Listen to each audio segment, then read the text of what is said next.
Magda Pinilla. Magda, ¿cómo estás? Hola, Carlos. Bienvenido. Gracias por la invitación y muy felices de acompañar este alumbramiento que, bueno, ya lleva ya casi un mes, más de un mes en la publicación. Un poquito menos, Menos, salió no a... alcanza. Bueno, No, está lleva 15 días. recién nacido entonces. Y pues no, muy contentos de poder seguir acompañándote, Carlos, en este camino literario. Gracias, Magda.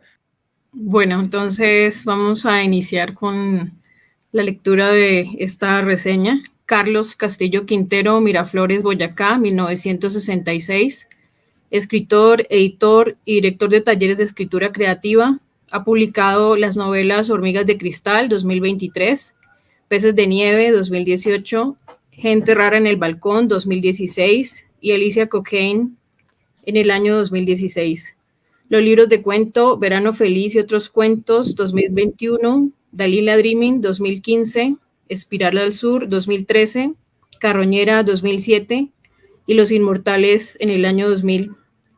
Los poemarios Bitácora del Fin, 2020, Ab Imo Pectore, 2010, Sin el Azul del Día, 2008, Rosa Fragmentada, 1995, Bordelianas, 1994 y Piel de Recuerdo, 1990. Ha sido incluido en antologías y revistas literarias de Colombia, Venezuela, Argentina, México, Puerto Rico, Estados Unidos, Francia, España y Grecia. Cuentos, poemas y textos suyos sobre escritura creativa han sido traducidos al inglés, francés, italiano, portugués y griego. Pues es muy emocionante poder estar el día de hoy acompañando este lanzamiento virtual de Aren y otros 100 microrelatos. Decía Darío que Carlos es una especie de maestro. En mi caso sí es un maestro porque tuve la fortuna de recibir instrucción, clase formal de Carlos por allá hace unos añitos en la UPTC, en el taller de literatura que tenía Bienestar Universitario. Entonces, siempre nos produce gran emoción saber de un nuevo libro de Carlos, porque siempre creemos que será el último y siempre él nos reitera que no, que los libros siguen, que la escritura sigue. Entonces, quisiera empezar leyendo una de las aproximaciones críticas que están incluidas en el libro del maestro René Avilés, de la Ciudad de México, que dice lo siguiente. Si bien es cierto que no hallamos el término exacto para calificar los más breves cuentos, en España son microrelatos, en Argentina y México son minificciones, en Colombia son minicuentos, en otros sitios son nanorelatos y hay quienes le llaman Érase una vez y Colorín colorado. El hecho es que se han proliferado, conseguido un enorme éxito internacional y creado adeptos y fanáticos. Hay congresos, mesas redondas, encuentros y conferencias sobre el tema en España, Argentina y México, por citar solo 3 países de larga tradición literaria. Primero fueron los cuentos muy breves, cuyos antecedentes son fáciles de recordar, merced a Borges, Torri y Arreola. Pero esa es una lista modesta. En el camino de la consolidación del microrrelato, minificción aparecen nombres como los de Juan José Tablada, Ramón Gómez de la Serna y desde luego las fábulas clásicas, las brevedades de Jules Renard, Bernard Shaw, Alfonso Reyes, Edmundo Valadez y otros más que entendieron bien el elogio de Gracián a la brevedad expresada en una línea. Esta manifestación literaria es un género y no primo distante de la novela corta o pariente pobre del cuento. Hoy, gracias a críticos literarios como Raúl Brasca, Dolores Koch, Fernando Valls, Lauro Zavala, tenemos la certeza de estar ante un nuevo y más brillante género que ha corrido buena fortuna merced a las nuevas tecnologías. Carlos Castillo Quintero es uno de esos autores que consolidan de modo brillante la microficción. Con su espléndido libro Aren y otros 100 microrelatos, se pone al lado de los más exitosos autores de brevedades. Todos ellos son historias fascinantes y perfectas, bien cuidadas. Cumplen con las reglas habituales y van más allá, las superan.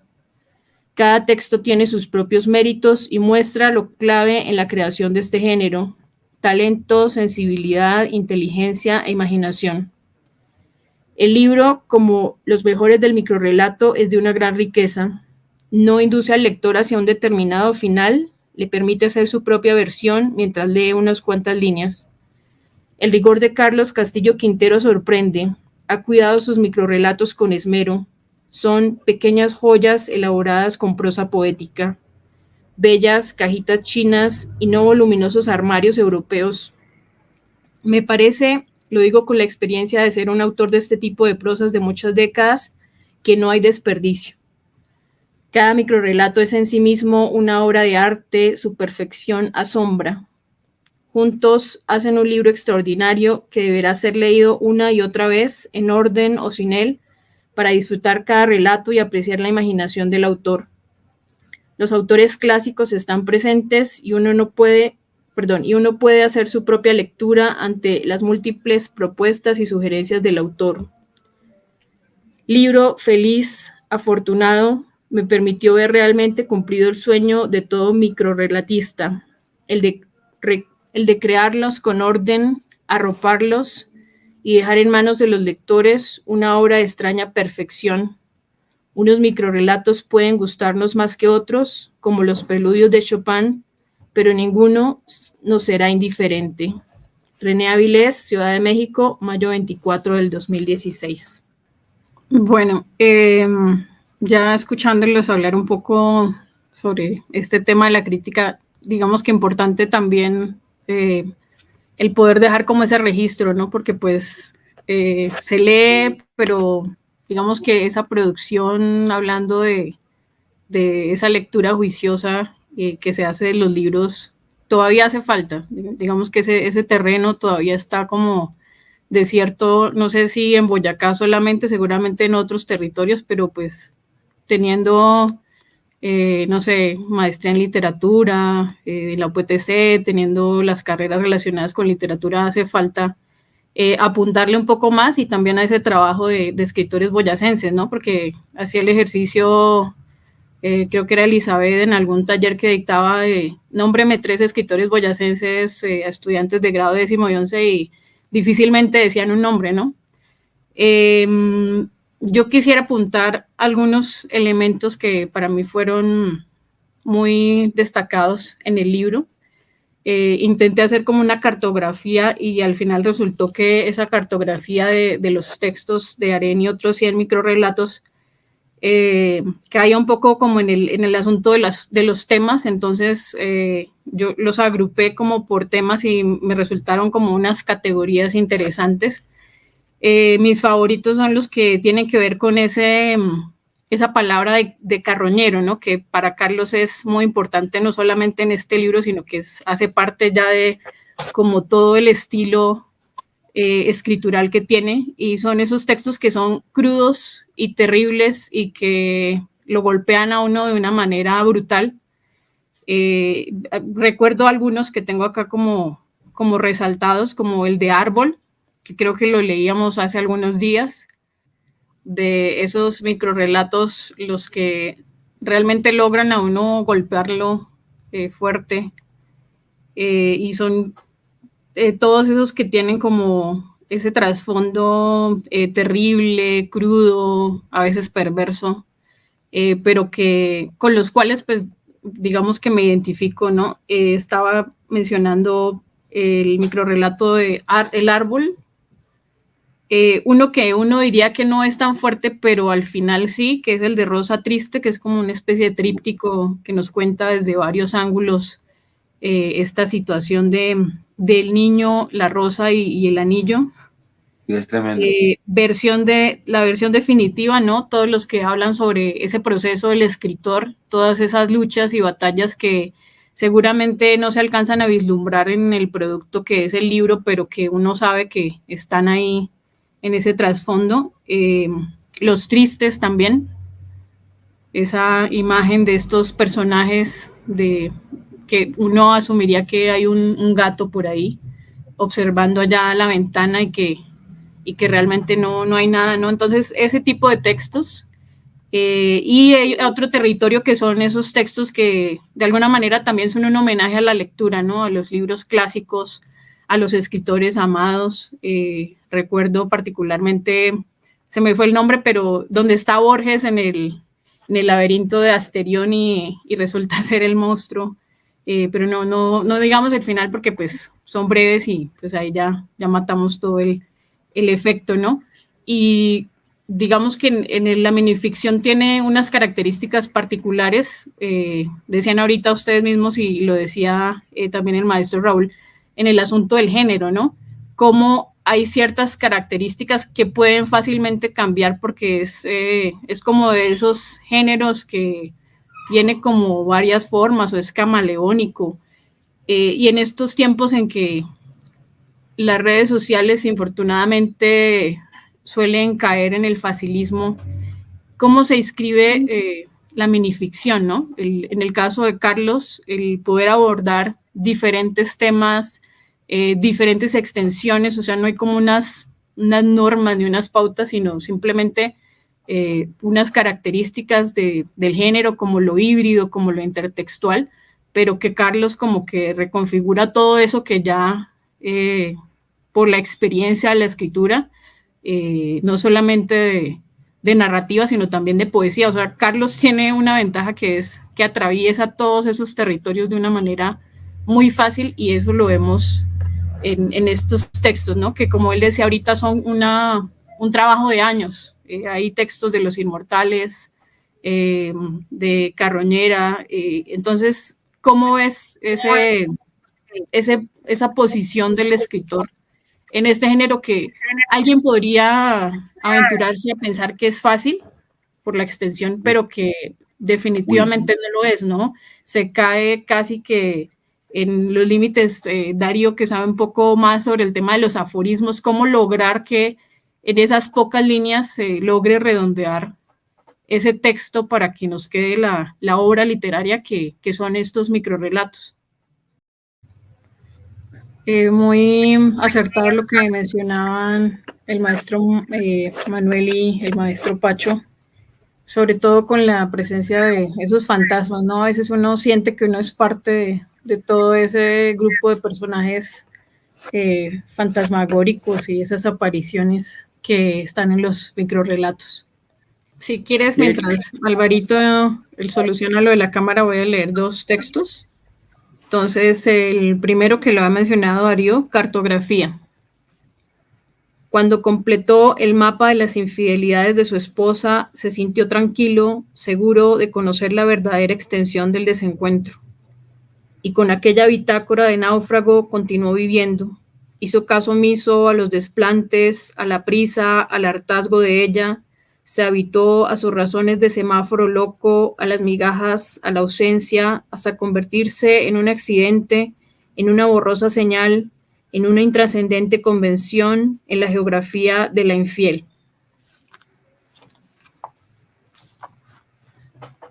Infinito.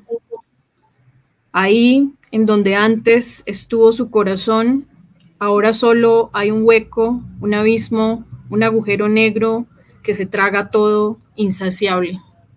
Pues te comento, Magda, y te agradezco por haber leído cartografía, pero cuando el maestro Raúl Brasca lo mencionó como uno de los textos que él consideraba perfectos, ¿no? A mí me llamó muchísimo la atención. ¿Por qué? O sea, y me fui a mirar qué texto era y traté de mirar, pues, qué era lo que el maestro había visto ahí, ¿no? Era casi uno de los microrelatos que tenía como medio olvidados, medio relegados un poquito.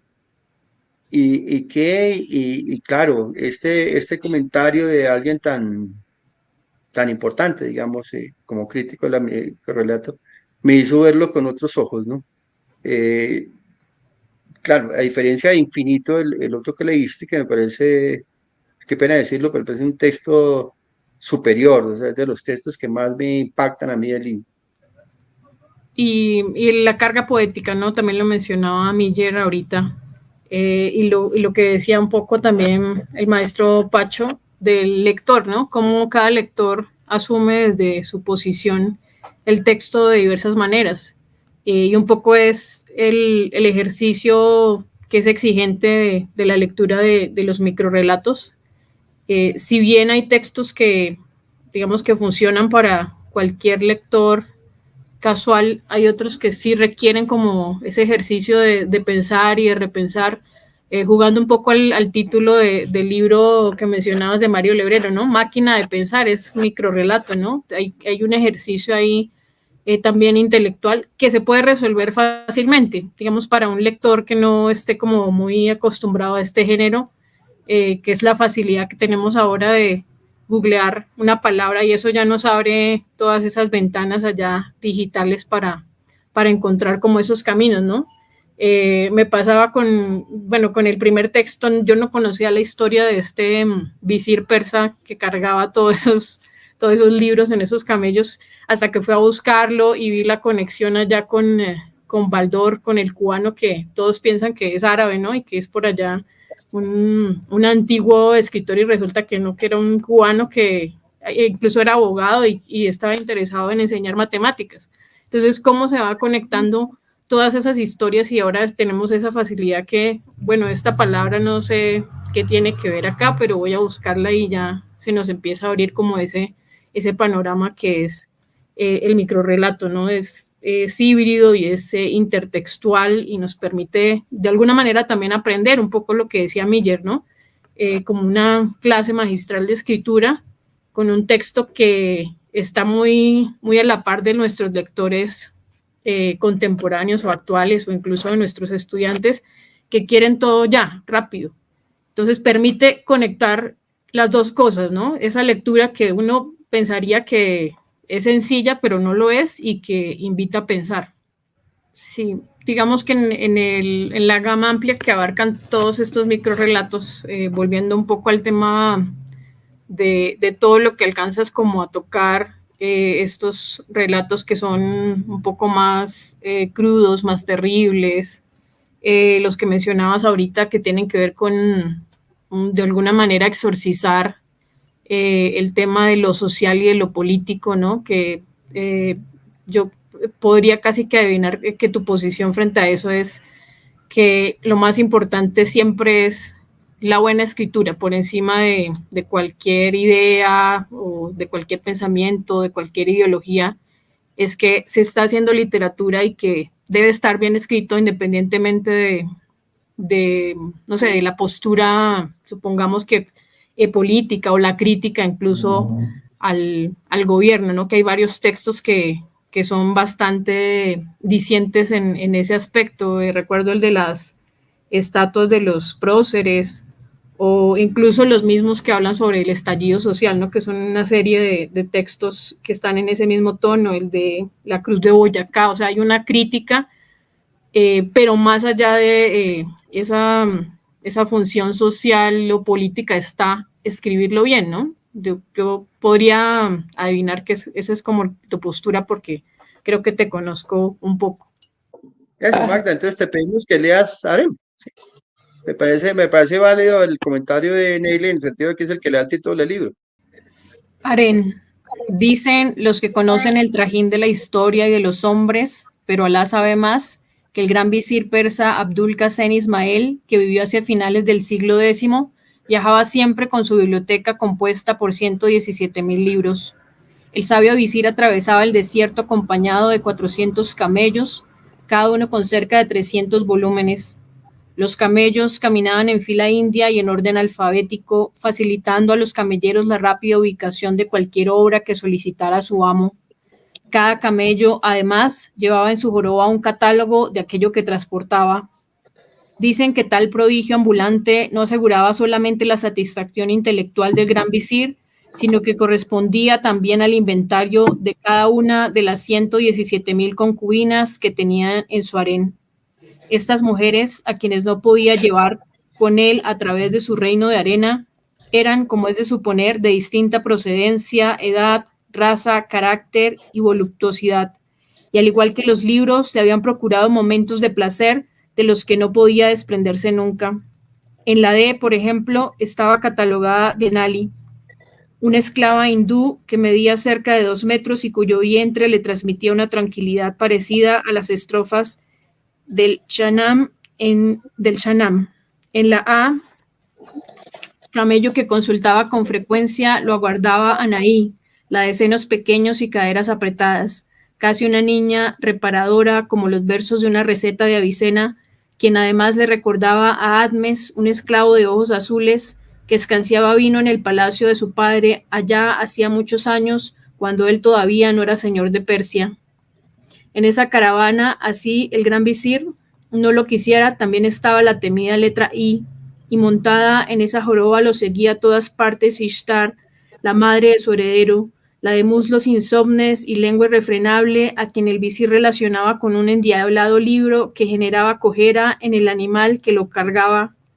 Siglos después, cuando el nombre de Abdul Qasim Ismail fue depuesto de la memoria de los hombres, un resumen de ese libro se hizo famoso gracias a un matemático cubano llamado Aurelio Baldor. Entonces yo creo que vamos dando por terminado la presentación del libro. Entonces, tú que comenzaste, pues cierra. Bueno, Carlos, entonces pues no queda abierta la invitación para que todos se acerquen a la lectura de Aren y otros 100 microrelatos, un libro que contiene todos los secretos y toda la artillería de un escritor que ha logrado consolidarse a lo largo de los años.